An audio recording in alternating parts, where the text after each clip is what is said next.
Sweet, sweet, sweet baby doll. How are you doing? Today we're going to speak about Metcalfe's Law. We're going to revise some things to keep you refreshed, to keep you friendly, to keep your mittens on, your hands warm, and your mind open. So Shiba Inu, okay? Shiba Inu is the god coin pump to ever exist. That's right. Shiba Inu, right? 1 million X. Crazy. Metcalfe's Law described it perfectly. Before I start, a lot of people get upset at Metcalfe's Law because no matter what I say, everybody throws it out of context. I say, 1, it's an approximation. And everyone uses the extremes to say, no, it doesn't work. All right. It's like saying, well, if you drink a lot of alcohol, you're going to crash your car. And then you show me the 6th time somebody made it at home safely. Oh, wow, congrats. Yay, let's go. Never ever look at that data ever again. All right, genius. I'm here to help you.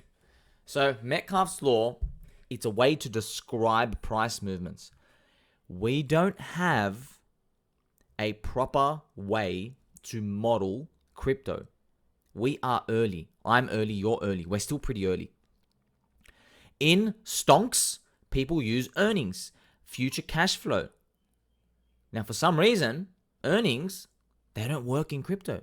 Maybe one day in the future they will. Maybe as it matures. But right now, it's all about the community. The network effect and the community, they go hand in hand. It's the same thing. People are in a house, all right? Look at this. We're going to draw a cute little house here. Here's the door. There's 100 people in this house. 100, all right? And you have a big megaphone. And you can shout them anything. You can say to them, hey, buy this lipstick. Buy these mittens. Buy these fluffy slippers. You can say to them anything. You have power. If that house had, instead of 100 people, if it had 1 million people, oh my God. Imagine the mobilization you can do there. That's what it's basically describing. Saying as you get more people, you're getting more value. And Metcalfe's Law tells us we square it. So look what happened here with SHIB, right? SHIB had 1,000 holders and it grew to 1 million in 12 months. 1,000 extra user base. So Metcalfe's Law says whatever your user base growth is, just square it, you get about a price value increase. And look what happened. It should have given you a 1 million X price growth. Look what it actually gave you, 1.3 million. It can deviate, man. It can go 3, 4, 5, 6 to up to 10x above fair value. It can stop and drop 70, 80%. Everybody misses the point. I'm here to just chill out, man. Chill out. You want to learn from me? I'm here to show you. It's meant to give you conviction to be a diamond hands hodler. It's not meant to be the be-all, end-all. Oh, what's the price? What's the price target? That's like trying to tell me what the weather is in exactly 12 months from now. You're like, I don't know. It's going to be about what the weather is today because we're in the same season. Do you get the point? So if you're in the middle of summer, yeah, and then 12 months from now, what if like, oh my God, he said it was summer, but it actually rained. And you go, yeah, but it's still pretty hot, right? Do you get the point? This is the same thing. We're trying to use a temperature gauge here. SHIB was the miracle growth, man. Miracle growth coin. Okay? I have this beautiful chart here. Look, I measured it. I measured it for you. This is why you're my friend, man. Pumpamental Green. It did this, right? Coinbase listing was up here, I remember. So it did this, man. Metcalfe's Law described it. People kept joining. Now, you might disagree why they joined, but it doesn't matter. We're not here to judge people, okay? People gravitated towards this network. I'm not going to say it's going to live here forever, but hey, man, you got to take note of this. More people is more power. We are the people, okay? Crypto inverts the pyramid structure. We always talk about whales and we revere them. No, it's all about the people. So, you know what's interesting? A lot of people always say this one argument to me. They'll say, well, I have one whale over here on my left-hand side and he's got $1 million. But I have, 100,000 people on my right-hand side with $1. See, you're a poopy brain, right? You're a poopy brain with me. We are going to just use the flat out formula and assume that's true. But if you want to know why, that whale with 1 million right here, okay, versus on the other hand, there are 100,000 people with $1, okay? So you would think, oh, the whale's worth more because it's more money. Nope. No, it's not. No, it's not. Go and tell me how it would work out in your mind if you owned all the oil in the world. Just you. You had it in your backyard. No one in the world had oil. You would probably think, oh my God, I could like sell oil forever, infinitely. Really? How much competition would come? People would make their own alternative fuel source. You are the network by yourself. You're not even really a network. How useful would it be if you had all the Apple iPhones just for yourself? The Apple network goes to zero, right? But you're like, oh, but I have, 400 million devices and they're all worth $1,000 each. Therefore, I'm worth like whatever that number is, $40 billion. No, you're not. The network worth zero. There's not enough connections anymore. Just like here. And look, we can't describe all of this yet. We're early, man. You want me to give you these models? These models don't exist.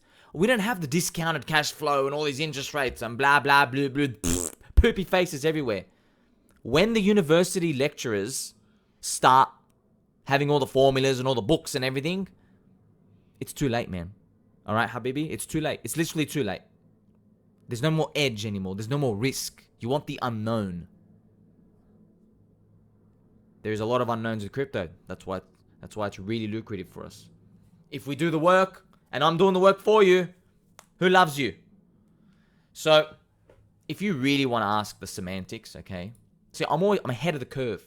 I'm here 18 hours a day, man. Look, these 100,000 people with $1 value, the market's not stupid. You probably wonder, like, why is this network valued more than that guy with $1 million by himself? And the answer is, there is a phenomenon going on here. The market is pricing in things properly, but we don't think it's proper. The market's right. It knows, right, it being the collective mindset and consciousness of everyone, right? It knows that there's 100,000 people and they have capabilities to work. They can learn things, they can work, they can mobilize themselves for labor units and labor dollars, and then they can translate it into this network. So you have 100,000 people. Yeah, they only have $1 today, but the market says, hey man, but in the next few years, they're making an income. They're making an income. And once they start making money, suddenly this network is growing straight away. So that's your bet, basically. Your bet is, hey, there's a lot of people here, and yeah, it's not worth a lot today, but these people could make it worth a lot in the future. And that's what we're all about doing here. The market's always pricing in the future. So this did work with Metcalfe's law. It did. It also explains why when you start losing people, you go parabolic to the downside. So much value for your friends. But look, it's not all roses, fairies, chocolate. It's not. Look at this. I made this post back in 2021, October. Look, I was doing Metcalfe's law on ChainLink wallets, but it was the top of the bull. See, look at this projection growth of the wallet count. So it had like 600,000 people in ChainLink, and I said, if we reach 1 million people, and I did Metcalfe's law, we should get like $350, $375 for ChainLink. And I said, hey, because I'm very bullish. I was like, well, we could overshoot that to like $400 to $1,000. Here's the problem. You see this? This is where everything breaks down, and I tell you this openly. And look at this, Shahid thanks me, and I will give you a like, sir. Look at this. The ChainLink wallet count. All of these models break down just because you don't even know the future, right? That's it. I'm just like, people get upset all the time. I'm just telling you, hey man, I'm just assuming we get to this number in the future. We didn't have to grow at all, or we can blow that number by 10x. That's possible. So with ChainLink with 600,000 people, it's up to about, see this 800,000? It actually hit more, by the way. It actually hit around 750,000. So this is what the trajectory, we thought it was going to hit 1 million in 2022. But the bear market came. It didn't hit that, man. Instead, we went sideways. And around, we got to like, it actually went to like here. All right, almost 800,000. So what happened was everybody had a wallet on centralized exchanges, Binance and all these. And what they did was all these centralized exchanges had different wallets for the ChainLink users. But then you had the proof of reserves. Remember the FTX explosion? Well, everybody consolidated the ChainLink wallets on the centralized exchanges and they moved them to just a smaller number so they could do a snapshot and they could prove their collateral. That's what happened. That's why the total number of holders dropped from like 750,000-ish down to, it went to like 600 and something thousand. Okay, so it dropped. But the people are still there. So that's why this is not an exact science. But it's just, like I said, it's describing the squared price growth. We're giving it value. So when you have 2 people in a network, your value is 4. When you go to 10, your value is 100. You're like, oh my God, I've only added 8 people, right? I've only added 8 people, but I added a value of 96. Whoa! That's what happens. We're squaring the value. And when you have 1, well, you're playing with yourself, fondling your soap in the shower by yourself. Literally by yourself. Okay? So I'm just trying to get you to understand that it's not random. Okay? Crypto, we've seen this experiment thousands of times. A lot of people, I understand deep down, I know why people don't like this stuff. You know why they don't like it? It's because there are people holding bags and they've seen a lot of lottery ticket moonshots. And there are people, you are part of a community, different communities, and you believe yours is the one. Yours is the literal one. You're going to be the next coming of SHIB himself. So you think in your mind it's possible for the price to just go to the target based off a couple of more people discovering your coin. That's what it is. So if, to put it bluntly, if you have 100,000 people in your network right now, in your crypto project, you think it's possible, and you're hoping it's possible that if you got to like 150,000, it's possible one of the people in this extra 50,000 people is some giant, colossal, 10 billion net worth whale, and he reprices your asset from $1 up to like $44. Something extraordinary. Because I know this, man. I was there. I'm there with you guys. I understand this. I have this dream too. That one day we'll onboard one whale and he will see the true value, or her, or pet duck named Greg. And then they will just reprice us higher. Maybe that can happen. But I'm just telling you, even with SHIB, even with all the examples I've seen, that doesn't happen. Okay, you actually need more people. But it doesn't mean it's the end of the party. Because when price goes up and people start coming in, so we go from 100 people to 200 people, people notice that, man. People notice that. And they're like, oh, why is everyone gathering around here? I want to play with my soap too. And everyone comes in and starts funneling their soaps together. That's what happens. It's reflexive. But you got to get those people first. Now, you know why I don't like projects that focus on tokenomics, that focus on supply side stuff. Supply side focusing and programming and tokenomics, it focuses on the existing holders and trying to get them not to dump. But that's not what makes your network grow. What makes your network grow is the act of onboarding people outside the system into the system. You got to focus your time on that. It's salesmanship. It's all marketing and sales. Join our community. Join our network. Countries even do this, right? Countries go and advertise out there. Hey, we'll give you a tax break. Hey, we need doctors. Hey, look how amazing our beach is.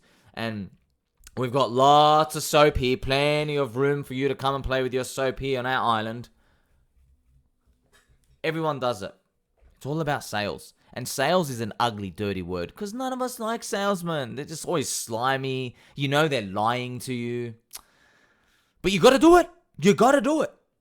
Okay? There's just different ways of doing it. There's different memes with different age communities. The boomers get sold items differently to the zoomers, right? It's funny. We look at our parents and we say, oh man, how could you trust this obvious grifter on the news television show? Like, it's so fake, it's scripted. And you are literally in a generation that goes to TikTok and Instagram and people post fake stuff and they're just shitting stuff all the time. And people eat it up like candy. Same as in crypto. People on Twitter. Oh man, I trust this person. I want to buy. Leverage trading. Everyone gets sold something. Does that mean everybody's evil? No.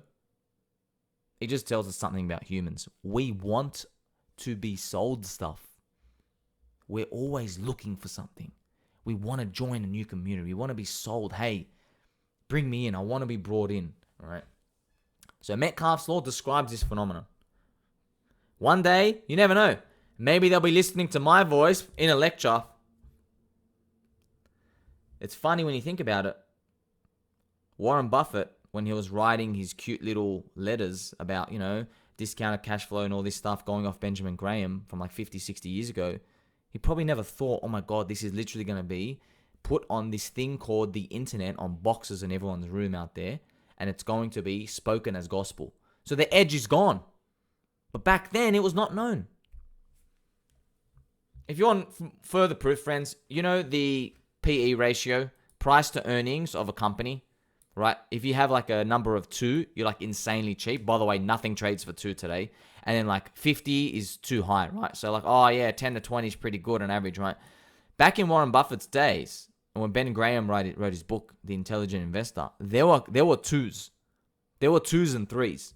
So if you buy a company, it literally makes back in its cash flow everything you invested in 2 to 3 years.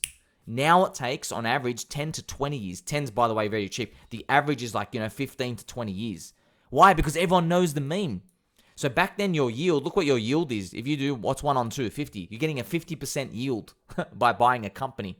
How cool is that? Now it's down to 5%. Look how the edge disappeared over time.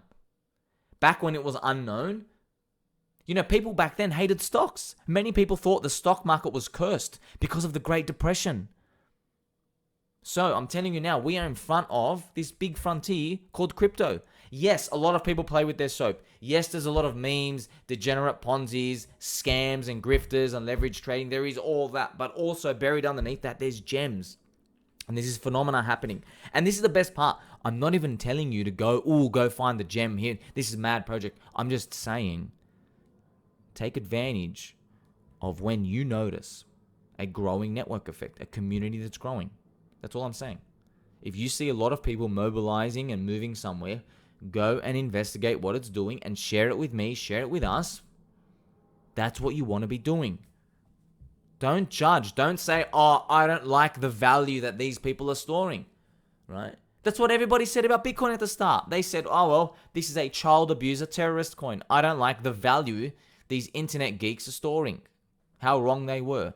And that's why when people saw Doge, they said, I don't like the value that people are storing, which is memes. Yes, we're storing our time and our efforts in a picture of a dog on the internet. And that's it.